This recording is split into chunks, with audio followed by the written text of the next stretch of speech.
Hey, you guys, and welcome to American Culture. Friends, we're going to have like a little bit of a story time right now. It's just me and you talking about what I learned yesterday. So I was hungry, right? And I went to get these fajitas. I love these things. And formerly, they were $21 in the actual restaurant and $23 if you ordered it online or through Uber Eats. Well, I tried to order it through Uber Eats and they weren't accepting orders. So I went online and saw that it had gone up in price, like $2 to $25 online now. At first, I was a little taken aback because, I don't want to spend no extra money. It's not that I don't have it, I just don't want to do it. Okay. And it wouldn't go through like my Apple Pay. I wasn't thinking about, I could use the digital card or whatever. And so I said, you know what, we're going for a walk, Pooh. Let's just go down there and get it. And so I did. I walked down there, I get into the restaurant and I try to place my order and she tells me the total is $31.90 something. And I said, excuse me?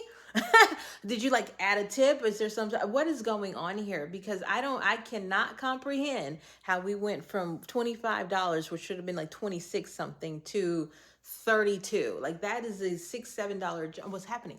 And she shows me on the menu like this is 28.50 now. So I'm like, whoa. It used to be $21. Now literally a few weeks later it's gone up to damn near a third of the price more. Wait a minute. And it started to hit me. I'm not going to pay that. I want the price that's on the actual website. Then I'll do that. Take that I'll do that. I'm not, give me a break. I'm walking in here and picking it up. The service fee, whatever y'all decide to add on to the extra stuff. No, thank you. And so she brings the manager over and he's like, well, you can order it online if you want it cheaper, but he wasn't going to price adjust it in there. So I just took my little happy ass and I left.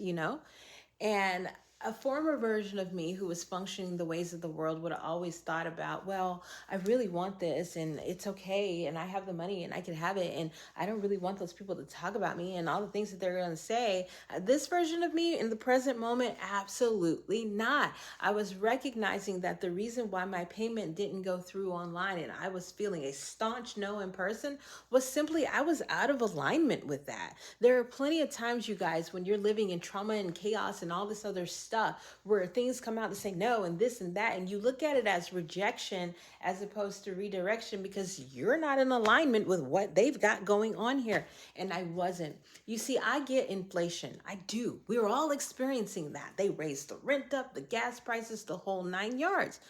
But the effects of inflation on me are for me to deal with. It's not to push that burden off on somebody else simply because I can.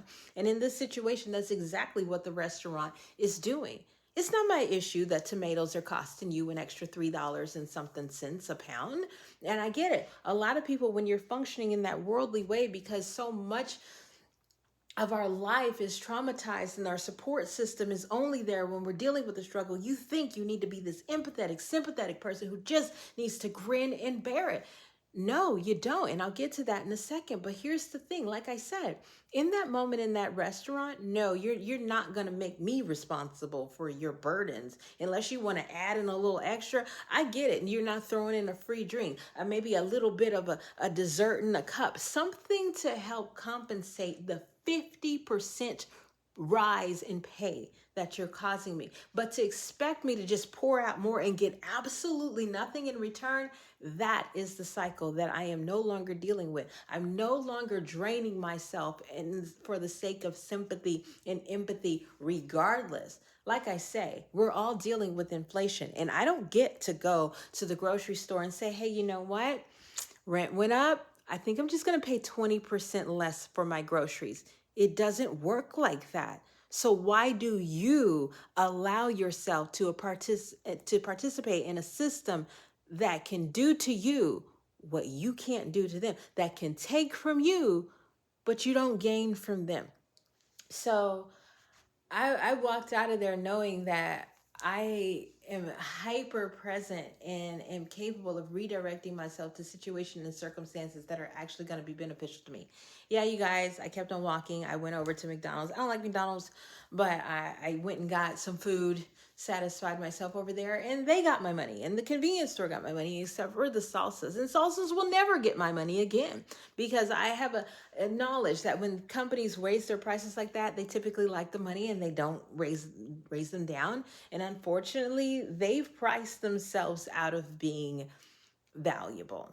So yeah, you guys, I realized yesterday that I had outgrown the constant giving and giving and giving because somebody else showed up with burdens. And just because I showed up as a customer doesn't mean that you get to place the weight of your burdens on top of me. Same thing in relationships with people, family, and friends. Just because I'm here doesn't mean you get to place your burdens on me and I need to somehow deal with that, or else I'm the bad guy who gets talked about when I walk out the door. It doesn't work that way. I'll give you an example of the things going right in the situation. The guy who owns the Heart Attack Grill out in Vegas, he had to close it. He was like, the rent has just gone up to the point to where a normal family of four wouldn't be able to afford to be here on a Tuesday. And that's not the type of establishment he ever decided to open. So when the guy wanted to renew the lease, he just said, no, thank you, and closed it. And he walked away with integrity. He endured, and said, I'm not going to pass my burdens on to other people. He kept his dignity intact. And then he started getting offers for like franchising and things like that. And the world has kind of opened up to him, because now with the franchising and stuff, you get to own the building. You get to own the property. That's even more lucrative than sometimes the actual restaurant that you're running. Plenty of places in Walmart, when it comes to like Walmart or McDonald's, the people who kind of like own the buildings, that land is worth more than the store that they have. So he has the opportunity to build and grow, rather than just trying to nickel and dime everybody who comes into his world to try to support him. So yeah, that was the major thing that I learned yesterday. Really a growth checkpoint for myself. And I'm thankful to have received it. My days of thinking that it's okay. That's why I say, when you finally do kind of awaken, although sympathy and empathy are there, you don't live there. You use them as a catalyst emotion that usually can, spark movement. But living there with somebody and allowing my resources, my time, my effort, my energy to be drained in order to help them is no longer happening. Have a blessed day, you guys.